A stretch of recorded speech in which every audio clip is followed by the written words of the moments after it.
Uh-oh, we got a slow draining sink here. Well, that's our next little project. I'm going to show you how to unclog that sink right now. We're going to pull these doors off first so that we can get in here. We're going to clean some of this stuff out of here. Now, I don't have to show you how to pull these doors off because you know how to do that now, right?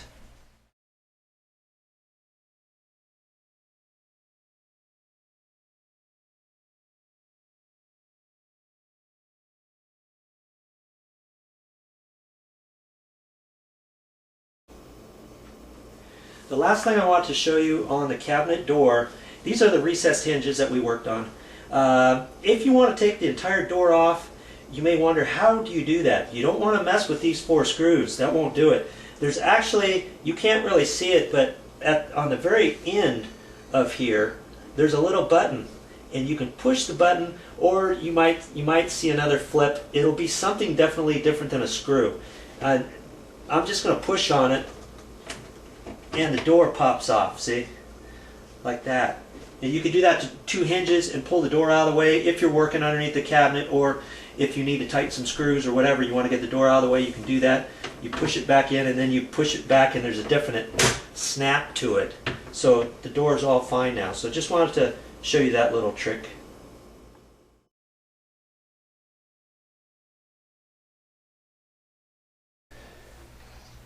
Okay, all that stuff's got to come out of your cabinet. We're going to do that now. We got everything cleaned out from underneath the sink, and take a little plastic container or something, put it underneath this trap. There's this, I call this an adjustable P-trap. There's threads on the top of it, and there's also threads over here. So we're going to undo this, and then this is all full of water right now.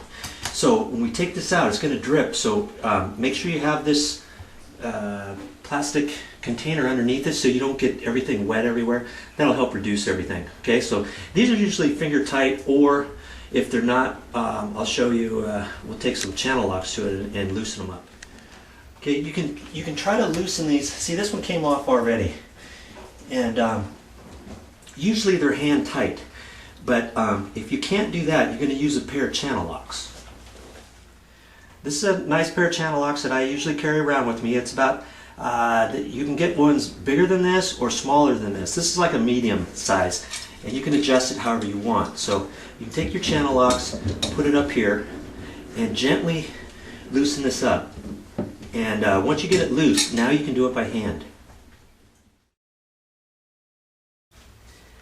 This particular P-trap is black, as you can see. This is an ABS P-trap. They also have white ones, which is PVC P-trap, and they also have silver ones, which are metal. So whatever kind it is, you need to loosen up the nuts. If it's the metal ones, be careful with those threads, because they might be rusty and it might be kind of hard to take off.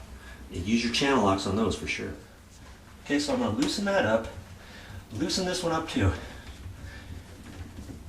And when you take that off, you're going to get some water dripping down, just like what's happening. I want to take this one off all the way, the bottom one. Now you can kind of slide this one down.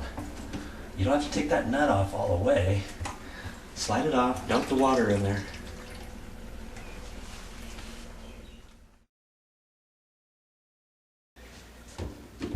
Loosen up these nuts now. You loosen them up all the way, and you can leave them right on the pipes, and then you can pull this down, dump out all the water. Now you let that up in there, slide that up out of the way. At this point, usually something's stuck in here. You can clean this all out in a sink. Not this sink, don't turn the water on. You can have it come in out here. Do it somewhere else, clean it out. Reach up in here, think if you feel if you got anything in here. A lot of times you got a lot of hair stuck up underneath that, you know, up above. And I'll show you what we do for that.